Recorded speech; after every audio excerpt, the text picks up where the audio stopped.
Hi there, welcome back to Different Lands, Similar Stories. This is lesson 6, and it is called Issun Boshi, 1-inch boy. Now, forgive me if that's not the correct pronunciation or how you pronounce it. That's how I will pronounce it throughout this story. Issun Boshi. This folktale originated in a country called Japan many, many years ago. I want you to listen carefully to find out how Issun Boshi, the 1-inch boy, is similar to and different from Tom Thumb and Thumbelina. Long ago, in a village in Japan, there lived an old man and his wife who more than anything wanted a child. They hoped and they wished. They went to the temple and prayed to the gods. May we be blessed with a child, they said, even if he is no larger than our thumbs.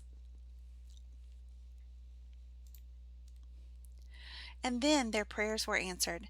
In 9 months' time, a fine baby boy was born to the old couple. The child was lovely and very small. They called him Issun Boshi, which means 1-inch boy, for he was no taller than his father's thumb. Issun Boshi grew up strong, smart, and helpful, though he grew no bigger. When 12 years had passed, Issun Boshi came to his parents and said, "Father and Mother, please give me your permission to go to the capital city, for I wish to see the world, learn many things, and make a name for myself." His parents were very worried, scared to think of all the bad things that could happen to Issun Boshi in such a large city. But they knew their boy was smart and strong, so they agreed to let him go. They made for him a tiny sword out of a sewing needle. They also gave him a rice bowl for a boat and some chopsticks for oars. In the rice bowl, he floated down the river, using the chopsticks as paddles when the water became rough, and using his sword to catch fish. In a few days, he arrived at the city of Kyoto. My, what a busy city this is, he thought. So many people crammed in one space. He walked carefully through the streets, dodging feet and cartwheels. He kept walking until he came to a beautiful house, the largest in the city. At the foot of the steps sat a pair of shiny black geta, or wooden shoes. They belonged to the owner of the house, who was the wealthiest lord in the city. The door of the great house opened. Out walked a man who put on the shiny black shoes. Issun Boshi called out, "Hello! Hello there!" The man looked around and seeing no one, began to go back in. But Issun Boshi called out, "Down here! I'm down here, near your shoes. Please be careful you don't step on me." The man who was the lord of the house leaned down and was astonished when he saw Issun Boshi. Issun Boshi bowed and politely introduced himself. "My name," he said, "is Issun Boshi. I have just arrived in the city and I would like to work for you." The Lord picked up Issun Boshi in the palm of his hand.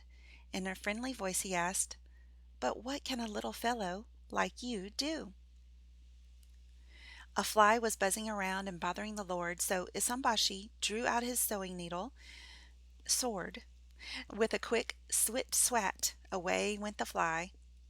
"You are quite an amazing little fellow," laughed the Lord. "Come, you may work for me and live in my house." And so tiny Issun Boshi went to live in the big, beautiful house serving the noble Lord. He made friends with everyone there, especially the princess, the Lord's lovely daughter. It seemed that he was always at her side, helping her in whatever way he could, whether by holding down the paper when she wrote a letter, or simply by riding on her shoulder and keeping her company while she walked through the beautiful gardens around the house. In time, the princess came to feel a strong affection for her little helper. In the spring, Issun Boshi traveled with the princess and her companions to the cherry blossom festival. On their way home, they began to hear strange noises behind them on the narrow road. They could see nothing in the shadows, when suddenly a huge monster leaped into their path. Everyone screamed and ran except Issun Boshi and the princess. "Who are you, and what do you want?" cried Issun Boshi. "I am an Oni," growled the monster. "An Oni! The Oni were terrible creatures who bothered the townspeople. But Issun Boshi stepped forward and shouted, "Get out of the way, you demon! I am here to guard the princess. Step back!" "Ha! We'll see about that," growled the Oni. Then he snatched up Issun Boshi, popped him into his mouth, and gulp! Swallowed him whole. Down, down Issun Boshi slid until he landed plop in the Oni's stomach. "This Oni should be more careful about what he eats," said Issun Boshi. He pulled out his sewing needle sword and began to tickle the Oni's stomach. "Ow! Ooh! Ah!" shouted the Oni. Then he gave a loud burp, and out popped Issun Boshi. The Oni ran away, burping the whole way. Issun Boshi ran over to the princess. She was bending down and picking something up from the ground with great excitement. She said, "Look, Issun Boshi, the Oni was so scared he dropped the magic hammer. If you make a wish on it, it will come true."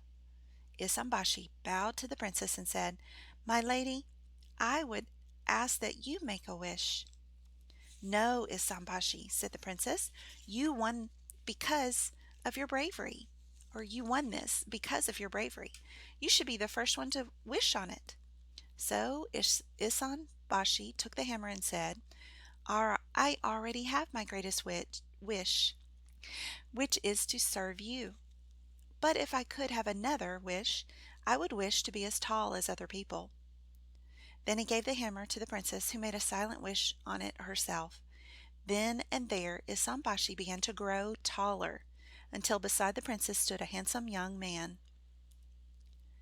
That night, when the princess told her father, how brave Issun Boshi had been, and how he had risked his life to save her, the Lord was so happy that he gave Issun Boshi permission to marry the princess.